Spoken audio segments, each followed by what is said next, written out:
Voilà, bienvenue sœurs et frères en ce temps d'épiphanie aujourd'hui. On va situer un petit peu tout cela tout à l'heure pour introduire aussi ce temps demain de théophanie. Donc voilà, c'est les chants de Noël comme nous l'avons rappelé. Vous avez des recueils au fond de l'église, si vous voulez, pour certains chants, avec les chants de la liturgie.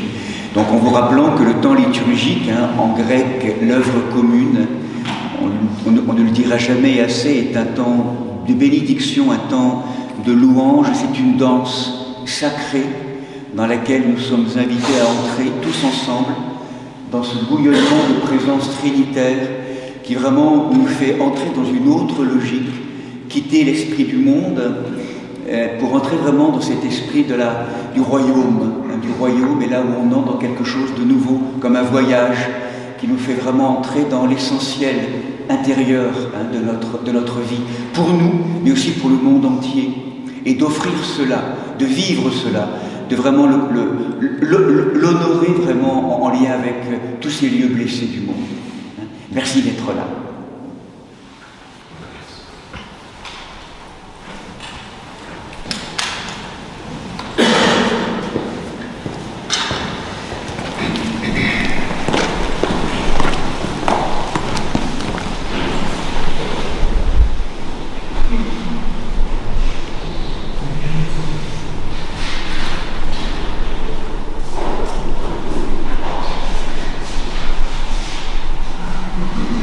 Seigneur, envoie ta lumière et ta vérité pour qu'elle me guide.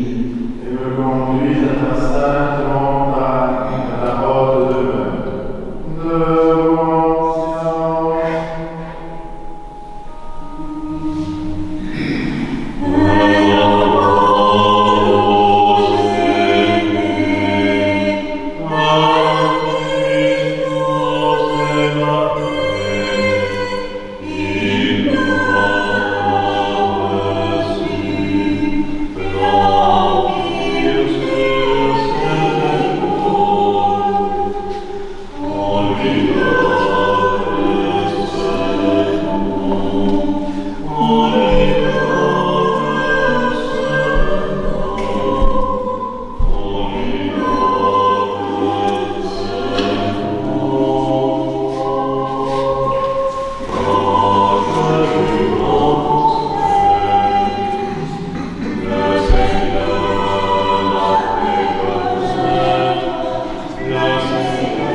Roi céleste, consolateur, esprit de vérité, Saint-Esprit de Dieu, toi qui es partout présent et qui remplis tout, trésor des grâces, donateur de vie, viens et demeure en nous, purifie nos cœurs de tout ce qui fait obstacle à ta venue et sauve nos âmes, toi qui es bonté.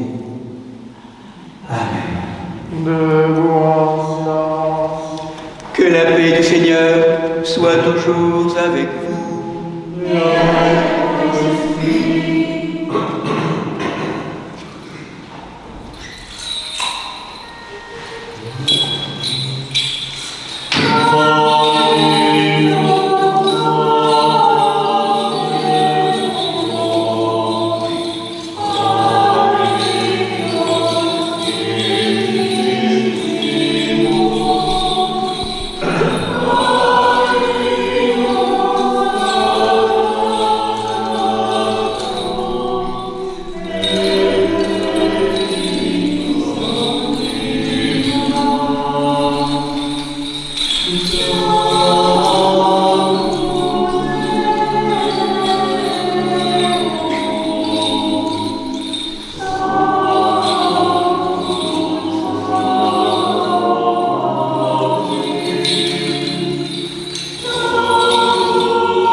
Seigneur, regarde du haut des cieux et vois, bénis et sanctifie cette vigne que ta droite a plantée.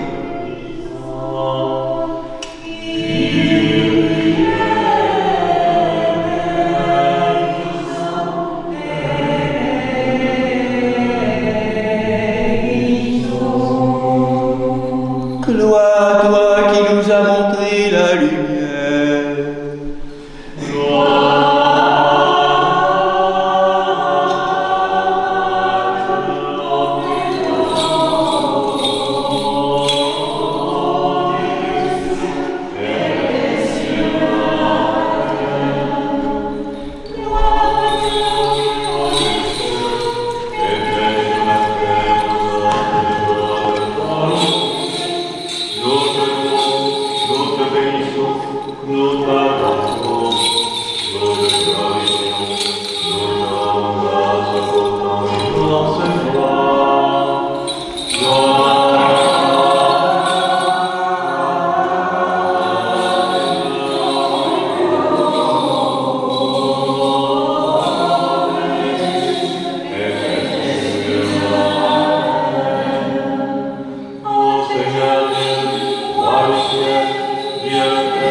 Inclinons la tête devant le Seigneur.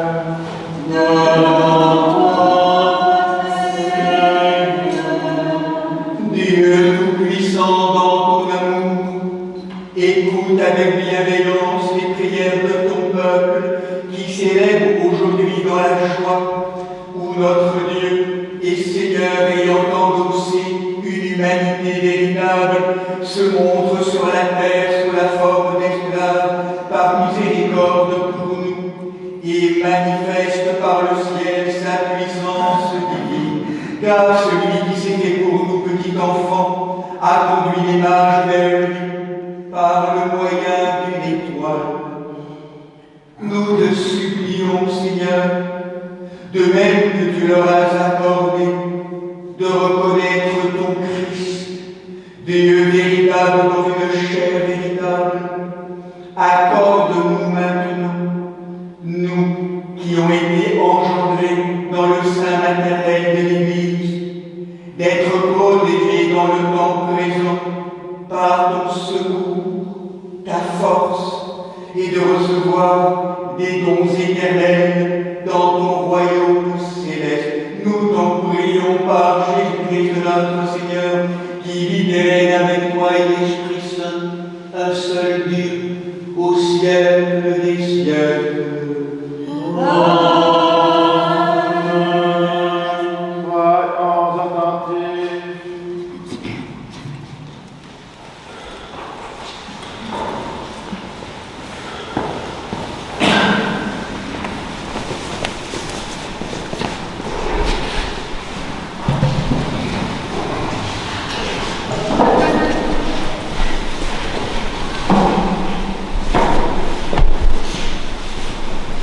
Lecture du livre d'Isaïe, le prophète. Debout, resplendis, car voici ta lumière, et sur toi se lève la gloire de Dieu.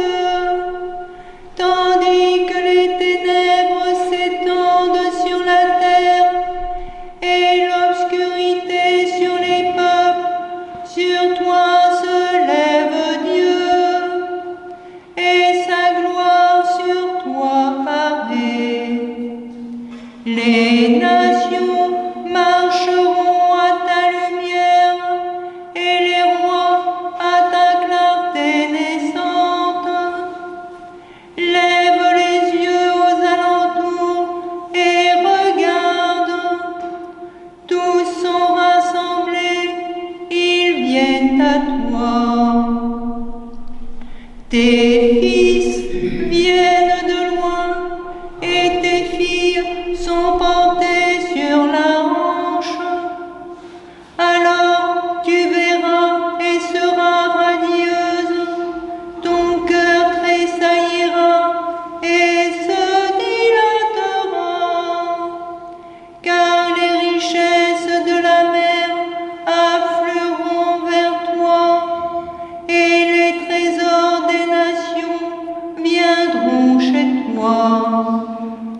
Des multitudes de chameaux te couvriront, des jeunes bêtes de Madian et des fans, tous viendront de Saba, apportant l'or et l'encens, et proclamant les louanges de Dieu. Tous les troupeaux de Kédar se rassembleront chez toi. Les béliers de Nebaïo seront à ton service. Ils monteront à mon autel en sacrifice agréable, et je glorifierai ma maison de splendeur.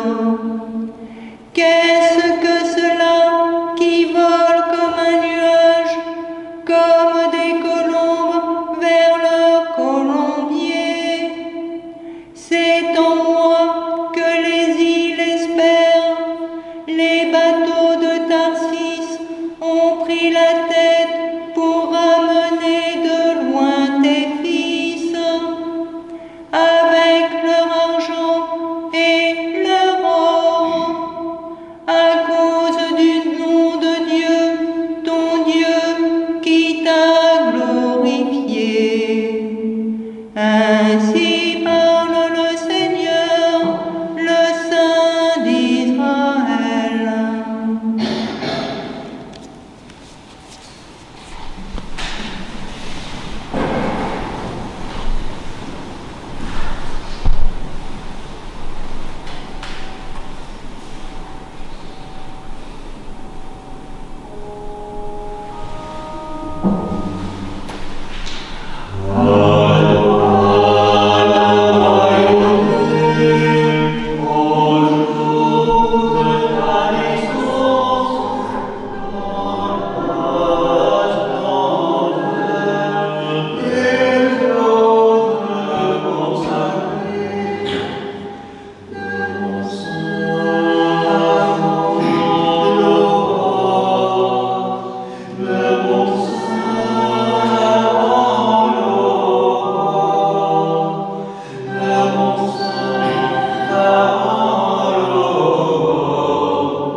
Selon l'ordre de l'Église,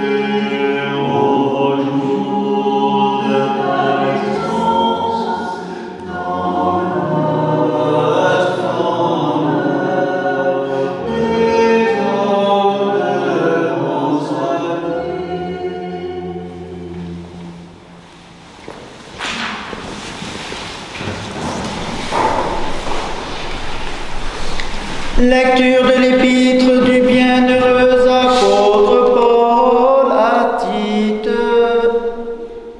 Car la grâce de Dieu, source du salut, pour tous les hommes s'est manifestée, nous enseignant à renoncer à l'impiété et aux convoitises de ce monde, pour vivre en ce siècle présent dans la réserve, la justice et la piété, en attendant la bienheureuse espérance et l'apparition de la gloire de notre grand Dieu et Sauveur, le Christ Jésus, qui s'est livré pour nous, afin de nous racheter de toute iniquité et de purifier un peuple qui lui appartienne en propre, zélé pour le bien.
Que Jésus, notre vrai Dieu, le premier et le dernier, vivant pour les siècles des siècles, qui tient les clés de la mort et de l'enfer, te donne un cœur et des lèvres pures pour annoncer et proclamer son verbe, scellé aux esprits impurs.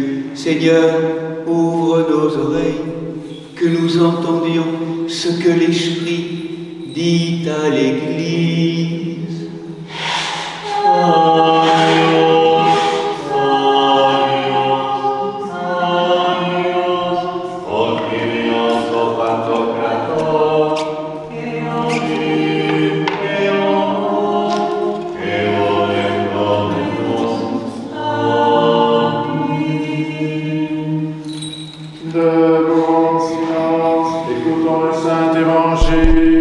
Que la paix du Seigneur soit toujours avec vous.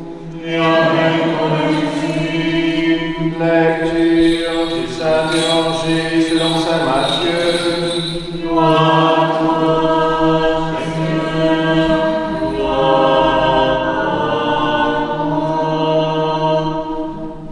Jésus, étant né avec Bethléem de Judée, au temps du roi Hérode, voici que des mages venus d'Orient arrivèrent à Jérusalem en disant: Où est le roi des Juifs qui vient de naître? Nous avons vu, en effet, son astre à son lever et sommes venus lui rendre hommage. L'ayant appris, le roi Hérode s'émut et tout Jérusalem avec lui. Il assembla tous les grands prêtres avec les scribes du peuple et s'acquièrent auprès d'eux du lieu où devait naître le Christ. Avec les hymnes de Judée, lui dirent-ils, ainsi en effet est-il écrit par le prophète. Et toi, Bethléem, terre de Juda, tu n'es nullement le moindre des clans de Juda, car de toi sortira un chef qui sera pasteur de mon peuple Israël. Alors Hérode manda secrètement les mages, se fit préciser par eux le temps de l'apparition de l'astre, et les envoya avec l'aime en disant: allez vous renseigner exactement sur l'enfant, et quand vous l'aurez trouvé, avisez-moi, afin que j'aille, moi aussi, lui rendre hommage. Sur ces paroles du roi, ils se mirent en route, et voici que l'astre qu'ils avaient vu à son lever les précédait jusqu'à ce qu'il vint s'arrêter au-dessus de l'endroit où il était l'enfant. À la vue de l'astre, ils se réjouirent de très grande joie. Entrant alors dans le logis, ils virent l'enfant avec Marie, sa mère, et, se prosternant, ils lui rendirent hommage, puis, ouvrant leur cassette, ils lui offrirent en présent de l'or, de l'encens et de la myrrhe. Après quoi, avertis en songe de ne point retourner chez Hérode, ils prirent une autre route pour rentrer dans leur pays.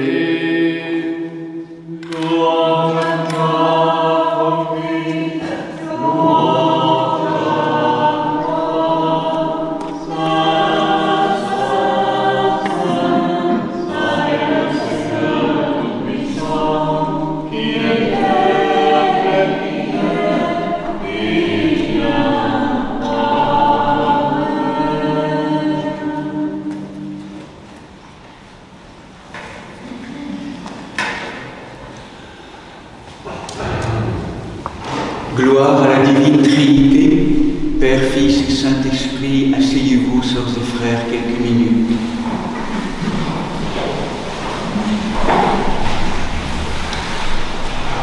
Se donner le temps de contempler ces mystères et d'en voir aussi la fécondité, le sens pour les temps actuels dans ce monde tourmenté. Comment ça peut nous parler aujourd'hui? Ces narrations magnifiques que nous connaissons bien dans l'histoire de notre vie. Ce mot épiphanie peut-être, l'éclairer à travers l'approche grecque, vous le savez, ce mot phanie, phanéin, littéralement manifester, apparaître, épi, sur, épiphanie, manifestation, apparition sur le monde, manifestation de la présence, son apparition sur le monde des apparences. Sensu stricto, au niveau liturgique, ce terme rassemble 3 événements qui étaient célébrés le même jour dans la première Église, le 6 janvier, aujourd'hui. La manifestation de la présence au monde à travers les rois mages et leur adoration. 30 ans après, la manifestation du théos de la divine Trinité sur les bords du Jourdain. Nous la contemplerons demain, cette manifestation. Et 3e événement, c'était la manifestation de la présence du dessein de la mission de Jésus à travers le signe fondateur de la transformation de l'eau en vin à Cana.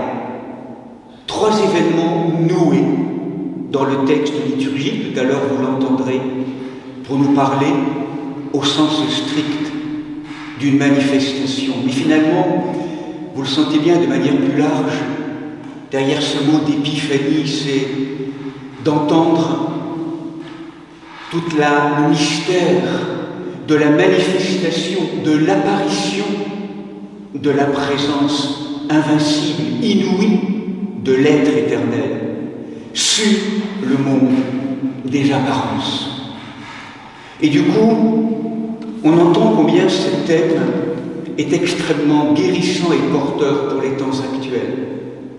Ne s'agit-il pas aujourd'hui véritablement, dans une matière brisée, une matière disloquée, d'en faire le lieu d'apparition d'une présence, dans un véritable chemin de transfiguration, découvrir au cœur du monde défiguré que le royaume est déjà là, que le monde transfiguré est déjà là. Ce qui nous manque, ce n'est pas la lumière, ce sont des yeux ouverts pour voir l'intériorité de toute chose. Ce qui nous manque, c'est un cœur ouvert, purifié. Et du coup, nous pouvons entendre combien ce thème de l'épiphanie, à travers peut-être 3 approches, peut venir nourrir ce thème fondamental aujourd'hui du changement de regard. D'abord, première composante du changement de regard à travers ces textes, c'est l'ouverture du regard, l'universalisation de la manifestation. Confiné la nuit de Noël dans une rencontre intime et pudique avec les bergers qui sont là, ces grands veilleurs contemplatifs, dépositat d'une connaissance presque directe et intuitive, et aujourd'hui venant de beaucoup plus loin, d'un ensemble de pays, de nations, des êtres qui sont en quête, on pourrait presque dire aujourd'hui des scientifiques de l'époque. Et à travers ces 3 mages, prêtres, scientifiques, astrologues, on a du mal à cerner peut-être leur vocation réelle, en tout cas des êtres en quête, des scientifiques de l'époque, dans cette tradition analytique, dans cette voie de la connaissance plutôt analytique. Ces êtres qui arrivent à Jérusalem viennent de différents pays, des races différentes, 3 âges différents. Gaspard, Melchior, Balthazar, la tradition a retenu ces 3 noms pour signifier que désormais, cette présence, cette manifestation du Dieu qui s'est fait homme se révèle à toutes les nations, dans l'universalisation du message, et que ce salut n'est pas réservé à un peuple élu, dans lequel la gestation de cette présence a eu lieu, mais que désormais l'humanité entière est concernée. Cette présence nous rappelle que le Christ, que l'enfant n'appartient pas simplement aux chrétiens.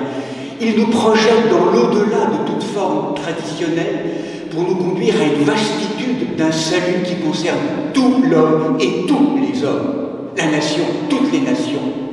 Manifester, reconnaître cela, l'apparition du vivant au cœur même de la matière, au cœur même du monde des apparences, et pas simplement à l'extérieur. Nous avons oublié souvent dans le discours que cette manifestation a à se vivre dans nos nations intérieures, qui sont souvent en guerre. La raison, la pulsion, l'émotion, le sentiment, l'intuition, c'est loin d'être en paix dans nos vies intérieures. Dans cette réunification dans le cœur, pouvoir aussi entendre et voir la manifestation de la présence, non seulement dans notre esprit, mais également dans notre âme, dans notre cœur, dans notre souffle, dans notre sang, dans un vrai chemin d'incarnation du Verbe qui se fait chair. Parole et regard qui ouvrent dans cette universalisation du message de l'apparition, de la manifestation. Le deuxième aspect important pour nous aujourd'hui, dans un monde très scientifique et qui a été très en crise récemment autour de cela justement, c'est que faisons-nous des connaissances qui nous sont donnés par tout un ensemble de systèmes éducatifs aujourd'hui. Lorsque les rois mages partent de l'Orient, de très loin, ce sont des êtres qui sont en quête. Nous l'avons rappelé tout à l'heure, ils sont dépositaires et ils représentent cette humanité à travers une voie peut-être plus intellectuelle, où ce n'est pas simplement la réceptivité sans prisme direct comme les bergers. C'est une construction, c'est une transmission, c'est une éducation que reçoivent ces êtres, qui sont des scientifiques, qui recherchent à travers des expériences, mais aussi rationnelles. Et lorsqu'ils arrivent à Jérusalem, c'est la rencontre entre deux mondes de scientifiques ou d'experts. Les scientifiques qui viennent de l'Orient, les mages, savent quand est la manifestation de l'enfant roi, mais ils ne savent pas où. Les scientifiques et les spécialistes des Écritures à Jérusalem savent où ça va se situer, mais ils ne savent pas quand. Ce monde de la connaissance est imparfait. Il demande une forme d'interactivité entre les différentes disciplines. Et donc, après avoir reçu cette information du quand et du où, deux schémas de fonctionnement apparaissent, qui est aussi inhérent de nos sociétés actuelles. Un schéma où la connaissance va être au service de forces égocentriques destructrices. Et lorsque Hérode apprend ou va apprendre où se trouve la naissance, ce n'est pas pour l'adorer, c'est une pseudo-adoration. C'est pour piétiner les lois de Dieu. Et c'est pour rapter cette connaissance et en faire une idole. Et se servir d'elle, science sans conscience, pour assommer, piétiner les lois de la conscience, l'allier de cette conscience. Et nous sommes là aujourd'hui dans des logiques très manipulatrices, sans doute à un niveau donné, d'une partie d'une technoscience qui aurait la prétention de nous faire croire que c'est par elle que tout va se résoudre. Et voir tout un ensemble de dérives aujourd'hui dont nous sommes régulièrement témoins. La voie des mages est tout autre. Ils savent qu'ils savent quelque chose, mais ils sont en quête. Ils sont en quête d'autre chose. Et lorsqu'ils quittent Jérusalem en rejoignant maintenant l'étoile qui les rejoint, le texte grec est très fort, littéralement, ils sont remplis d'une grande joie, fortement. La joie. La joie. La joie de l'annonce saisie, la joie de découvrir que ce qu'ils savent n'est rien par rapport à ce qu'ils ne savent pas. Cette ivresse de l'inconnaissance. Comme si tout le travail qui a été le leur de saisissement et d'analyse des concepts les ouvre à quelque chose qui dépasse la raison. Et lorsqu'ils vont se retrouver devant cet enfant, avec cette famille, Marie et Joseph, ils ne peuvent pas faire autrement que d'être mis à genoux. Ils entrent dans l'émerveillement, l'adoration. Toutes leurs études, leurs diplômes sont au service, de manière ultime, de cette adoration. Un scientifique mystique qui sait aujourd'hui qu'il ne connaît rien, qu'il n'a pas la source de la connaissance et que devant la beauté du mystère, il ne peut que s'agenouiller.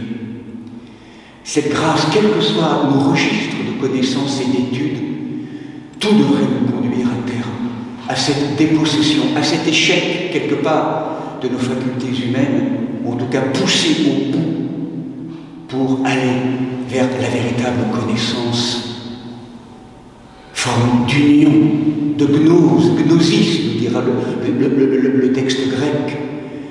Cette gnosis, cette connaissance expérientielle de l'unité, de l'union, à travers ce chemin de connaissance et de construction, d'enquête.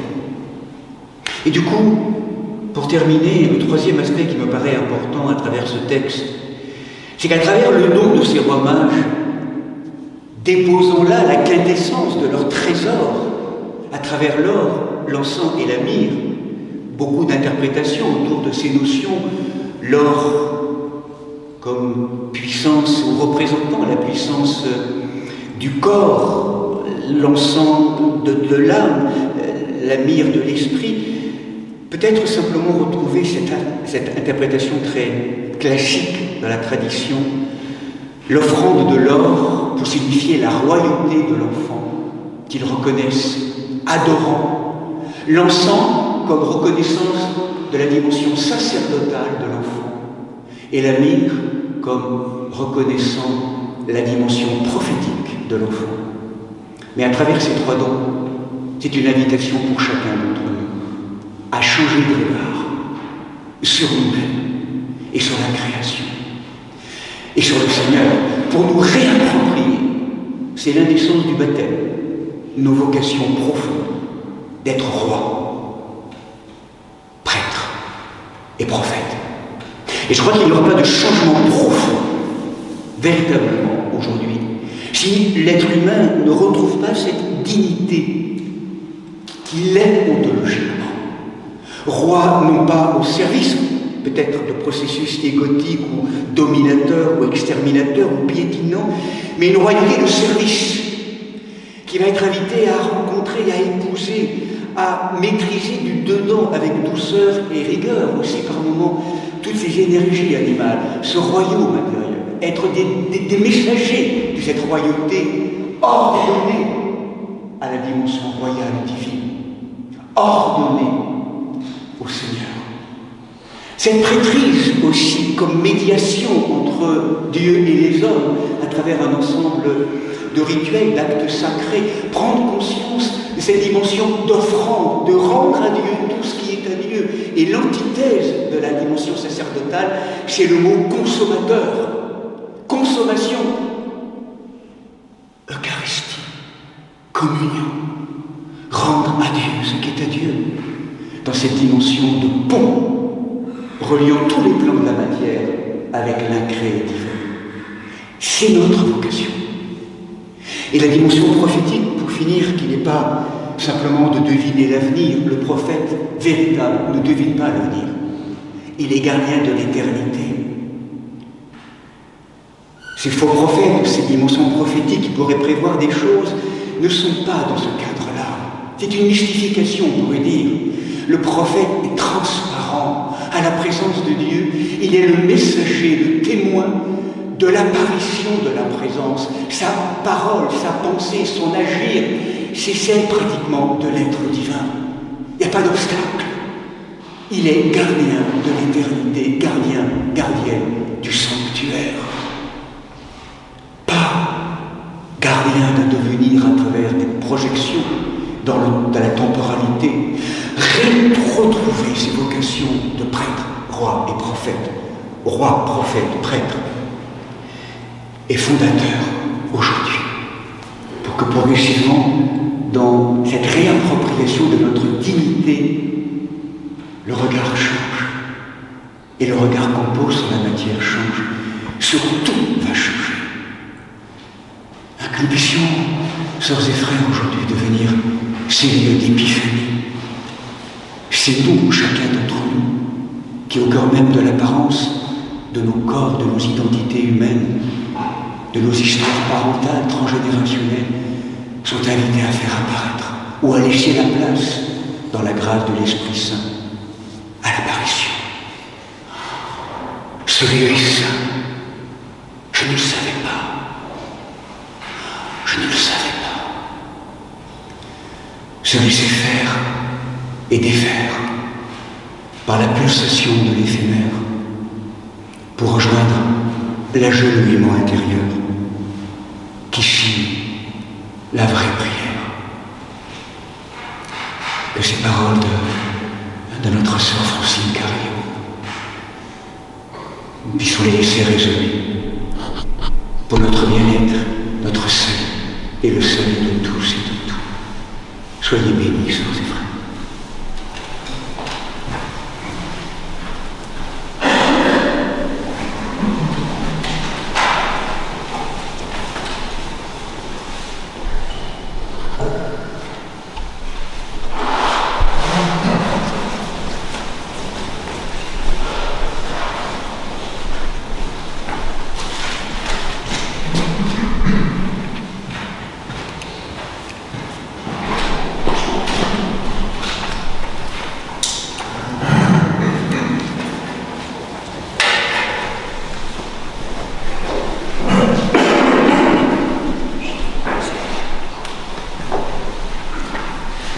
Pour que les cieux répandent la rosée en manifestant le Christ, pour les nuées fassent pleuvoir le juste, dans l'avènement aujourd'hui célébré par les saints, prions le Seigneur.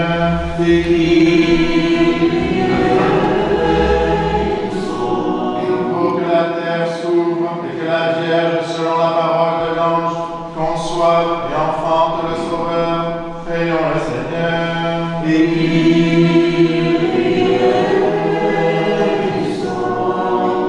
Pour que la rosée qui procède du Père Tout-Puissant soit la santé des infirmes, la libération des possédés et la guérison des malades, prions le Seigneur.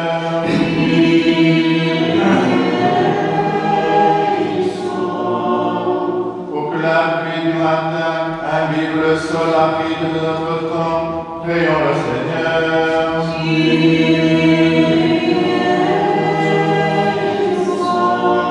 Pour que dans l'effusion d'une grâce aussi abondante, l'Esprit lave les iniquités anciennes et qui verse sur l'homme l'éternelle lumière de justice, prions le Seigneur.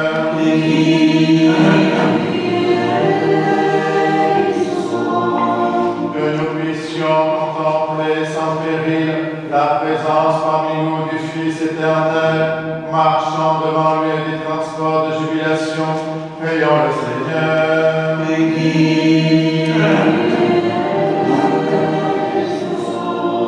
Pour que nous fassions entendre au milieu aux habitants du ciel le cantique triomphal d'allégresse, béni soit celui qui vient au nom du Seigneur, demandons au Seigneur. Pour que le Dieu qui nous a achetés par son avènement et illuminés par sa nativité éclaire notre intelligence, demandons au Seigneur. Disons tous de toute notre âme, de tout notre esprit.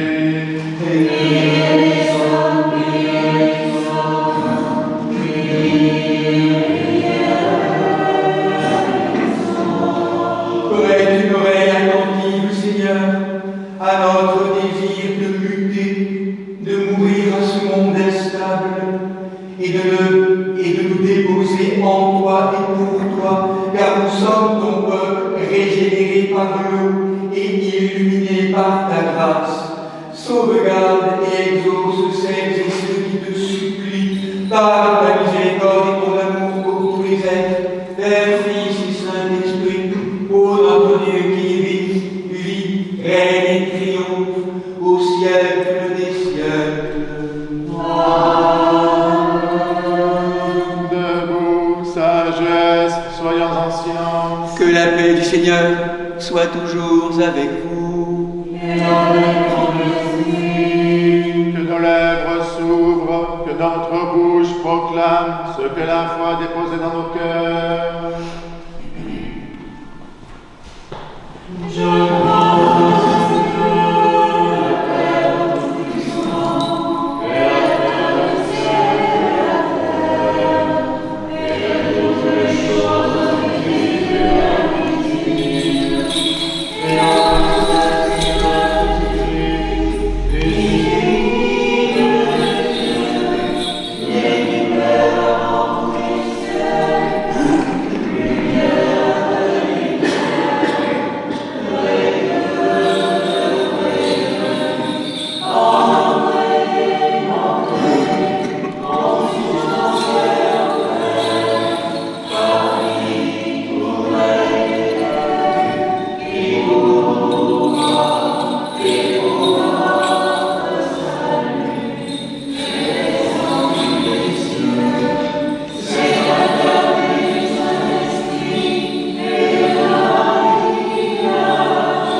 mystère de Jésus-Christ qui n'a pas été découvert aux autres générations est maintenant révélé. Et le Saint-Esprit nous apprend que tous les peuples de l'univers sont appelés au même héritage que le peuple hébreu, qu'ils sont membres d'un même corps et qu'ils ont part avec eux aux promesses de Dieu. Alors afin que la sagesse de Dieu, si merveilleuse dans la diversité de ses énergies, soit manifestée, celles et ceux qui demeurent en tant de lieux lointains, dispersés dans le monde, apportent leurs prières et leurs présents avec les enfants de tous les peuples. Et vous, bien-aimés sœurs et frères, invoquez avec moi l'Esprit Saint, afin qu'il me communique sa vertu ineffable et que moi, Martin, évêque indigne, j'ose apporter la sainte oblation de notre Seigneur et Sauveur Jésus-Christ, car en vérité, c'est lui qui offre et qui est offert, qui reçoit et qui se distribue, coéternel au Père et à l'Esprit Saint, au siècle des siècles. Amen. L'Esprit Saint descendra sur nous, et la vertu du nom de l'opéra. Pardonnez-moi, sœurs et frères. Pardonne-nous, Seigneur Saint, et prie-nous. Que le saint amour, maître de tout Christ vivant, nous pardonne et nous bénisse.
La Sainte Église de Dieu fait cette offrande, unie à notre évêque Martin, au primat évêque de nos églises sœurs, Marc, Grégoire et Nicolas, avec tous les fidèles chrétiens, en communion et sous le nom des patriarches, Noé, Abraham, Isaac et Jacob, Moïse et Aaron, les prophètes Samuel, Élie et Élisée, Isaïe et Daniel et tous les prophètes, des saints rois David et des ancêtres du Seigneur, et par-dessus tout de notre souveraine, Mère de Dieu, toujours Vierge Marie. Toi,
Paul, Jacques et Jean, et de tous les apôtres, évangélistes et disciples du Seigneur, d'Étienne, Georges, Denis, Catherine, Blandy, Rustique, Eleuthère et de tous les martyrs, des docteurs et pontifes, Irénée de Lyon, Alphonse, Hilaire de Poitiers, Basile de Lemont, Grégoire le théologien, Jean Chrysostome, Ambroise de Milan, Augustin d'Hippone, Léon de Rome, Martin le miséricordieux, Nicolas de Mature, Germain de Marmy, Césaire d'Armes, les abbés romains, Antoine, Jacob, Sébastien, Honorat de Léras, Benoît de Nancy, Colomb, Geneviève, Arnaud, Gauthier, Séraphin de Sarah, Jean de Constac, Necker d'Égypte, Jean de San Francisco, de Jean de Saint-Denis, des saints et saintes, Marc, Marie-Lazare de Italie, des saints, Mélène et Régolène, dont nous célébrons la mémoire aujourd'hui de tous les saints.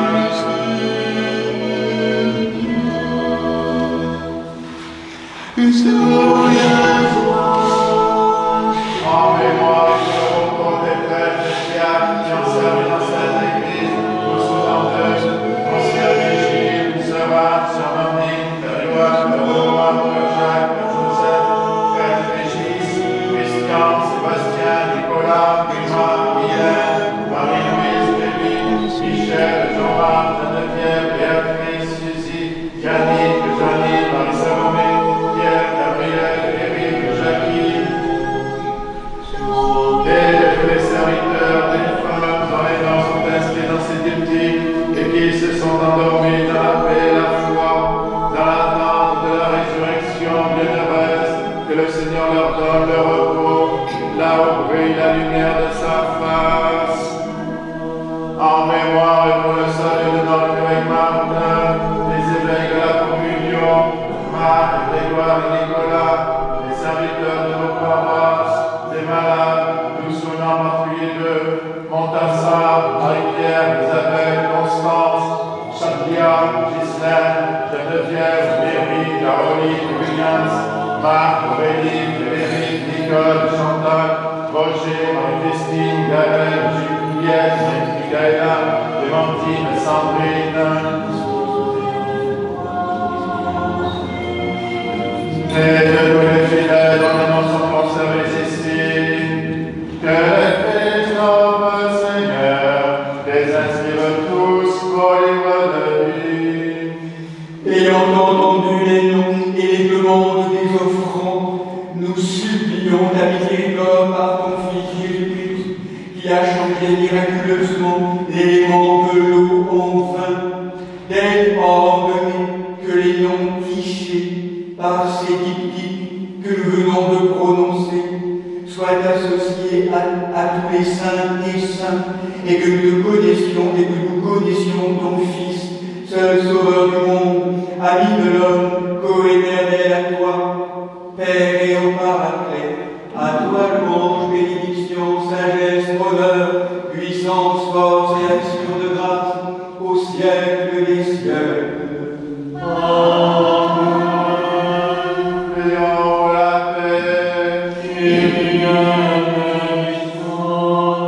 Visite ton Église, Seigneur, et accorde la paix, même si nous ne savons pas la désirer, afin que le baiser de nos lèvres soit celui de nos cœurs. Par Jésus-Christ, ton Fils, notre Seigneur, qui vit et règne avec toi et le Saint-Esprit, un seul Dieu, au siècle des siècles. Que la paix et l'amour du Seigneur Jésus-Christ soient toujours avec vous. La paix.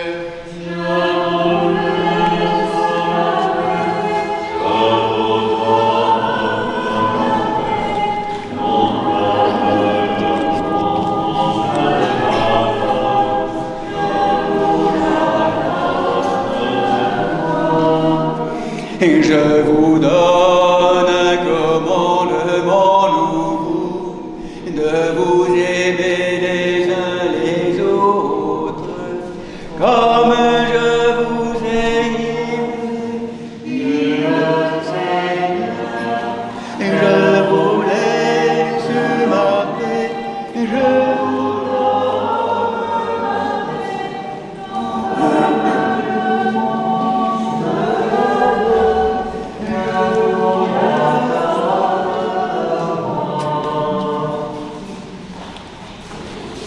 Debout en silence, mystère de foi. Que la grâce de notre Seigneur Jésus-Christ, l'amour de Dieu le Père et la communion du Saint-Esprit soient toujours avec vous. Et avec ton esprit. Élevons nos cœurs.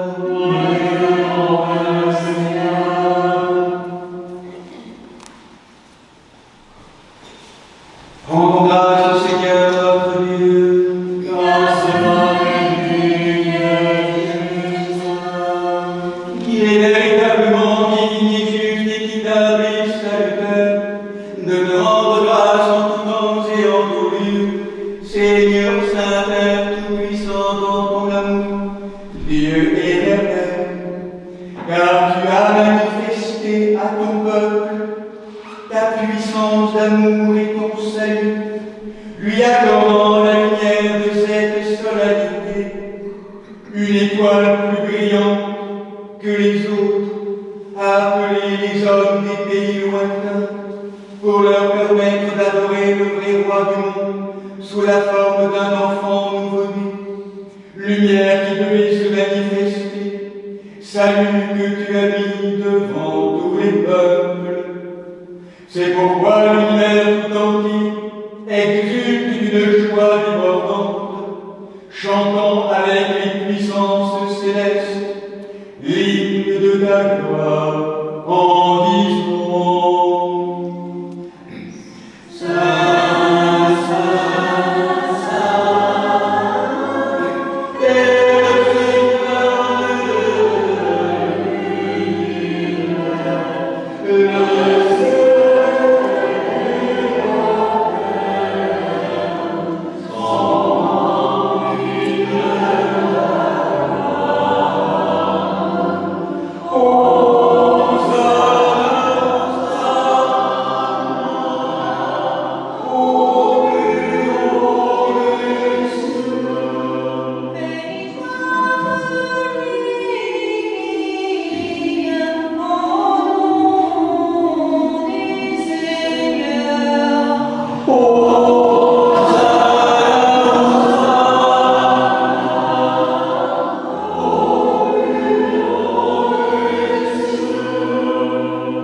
Vraiment saint, vraiment béni est ton Fils, notre Seigneur Jésus-Christ.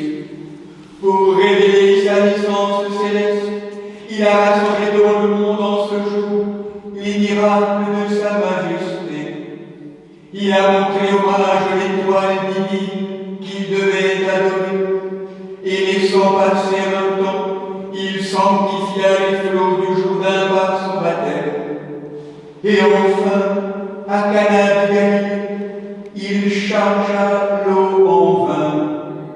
Lui, notre Sauveur Jésus-Christ, qui la veille de sa passion, prit du pain dans ses mains saintes et leva les yeux au ciel vers toi, Père Saint-Dieu Tout-Puissant et éternel.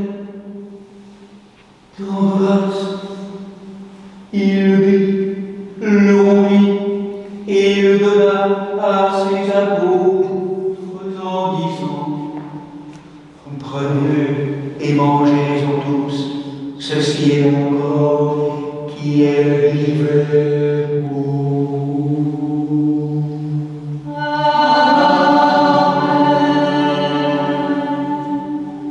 De même après le repas, il prit la coupe,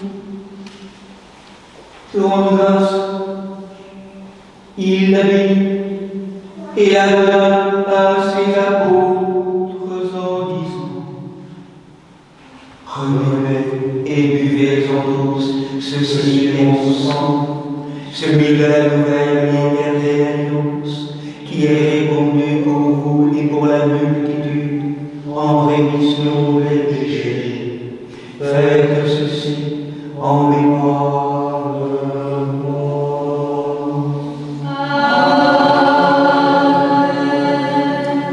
Observons donc ces préceptes, Seigneur. Nous te présentons l'offrande très sainte et divine de notre salut. Faisant le mémorial de ton Fils unique, notre Seigneur, célébrant sa passion, nous proclamons sa mort dans ses sacrements, jusqu'à son avènement.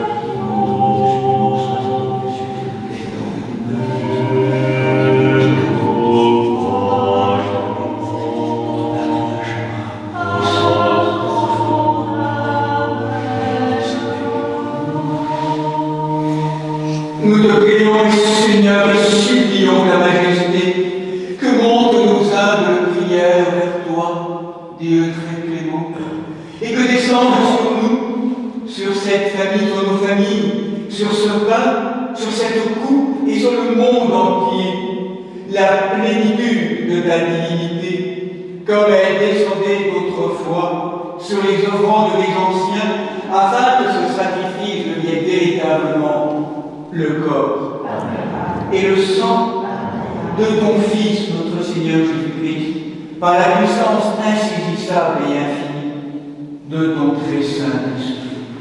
Amen.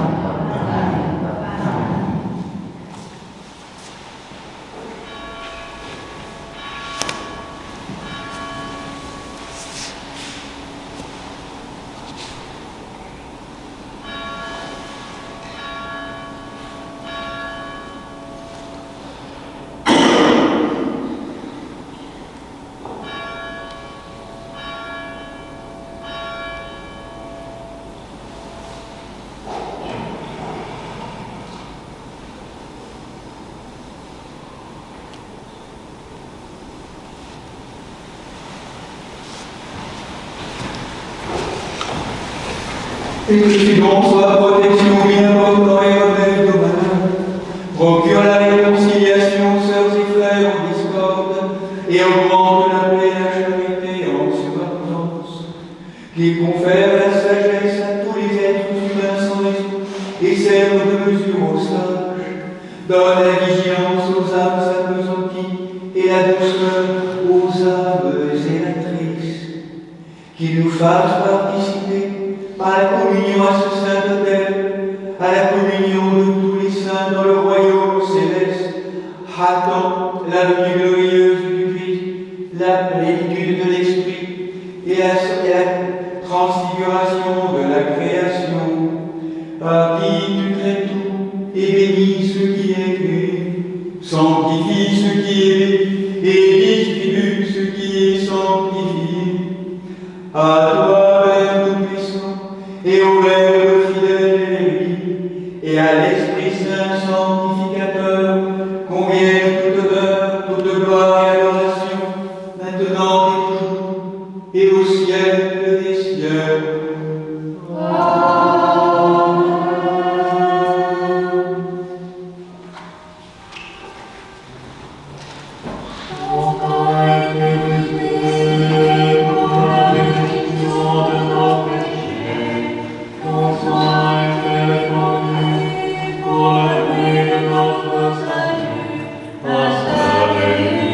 Amen.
Seigneur, que ton étoile brille sur nous en manifestant l'éclat de ta splendeur. Amen. Que Bethléem soit aujourd'hui le berceau royal de l'Église naissante. Amen. Et que le Christ règne dans nos cœurs, lui qui est miséricordieux et béni au siècle des siècles.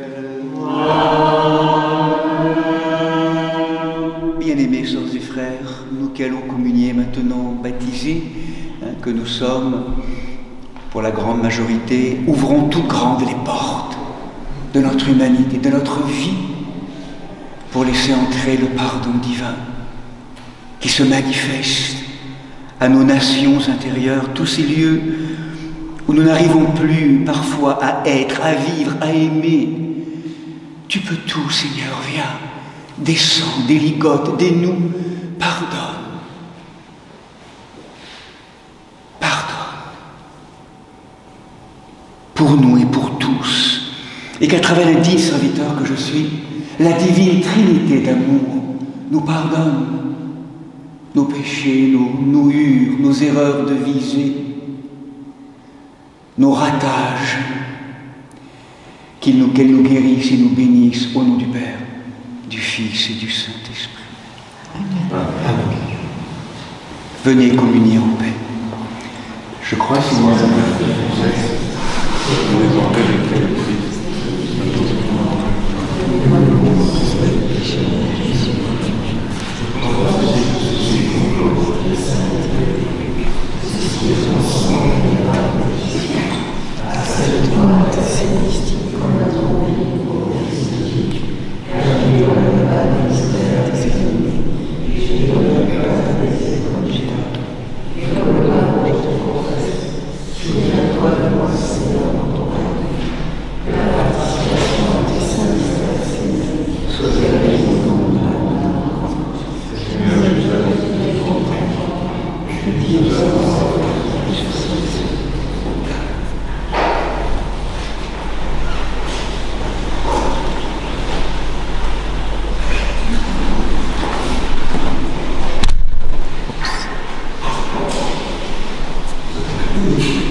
Bien-aimés frères et sœurs, ayant communié au redoutable et immortel mystère du Christ, demandons au Seigneur de dissiper en nous toutes ténèbres, afin que nous lui présentions avec les mages des offrandes dignes de lui.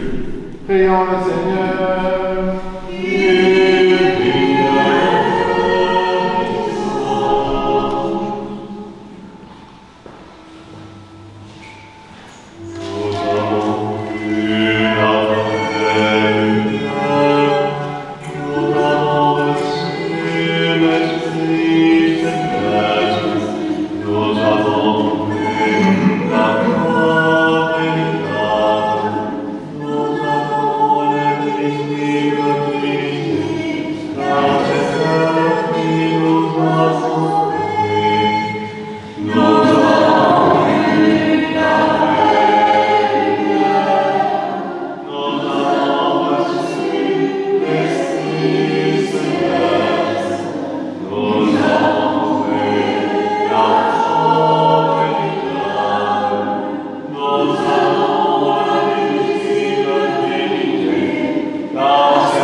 Notre vrai Dieu, par les prières de sa Sainte Mère, toute pure et immaculée, des saints glorieux et illustres apôtres, de Saint Michel Archange, des saints et saintes Marthe, Marie-Madeleine et Lazare de Béthanie, Nicolas de Myre et Séraphin de Sarov, protecteurs de ce lieu, et de Saint Mélène, évêque de Rome, dans les premiers siècles, aie pitié de nous et nous sauve, car il est un Dieu bon et ami des hommes. Amen.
Et le monde en plus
servantes et serviteurs s'en aller en paix. Car nos yeux ont vu le salut que tu as préparé à la face de tous les peuples, lumière pour éclairer les nations, et paix sur terre à tous les êtres de bonne volonté.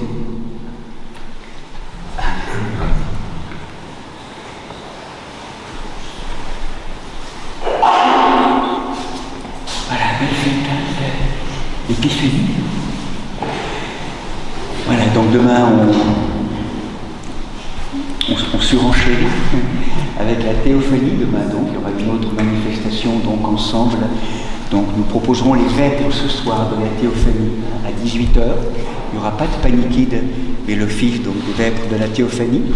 Et on proposera également les matines de la théophanie demain matin, sachez-le, à 8h. Pour celles et ceux qui seront là. Donc il y aura 8h les matines, 9h la prière du cœur avec Myriam à en bas, et 10h les laudes et 10h30 la liturgie. Donc c'est l'office voilà, les horaires pour demain. Et donc maintenant, donc, à 17h, il y aura donc le rosaire aussi, à 18h, donc les vêpres de la théophanie. Et puis donc maintenant un temps d'agape, donc à la trapéza du monastère, si vous souhaitez. Voilà, belle journée en tout cas, et joie de votre présence. On va distribuer le pain béni. N'oubliez pas vos bouteilles.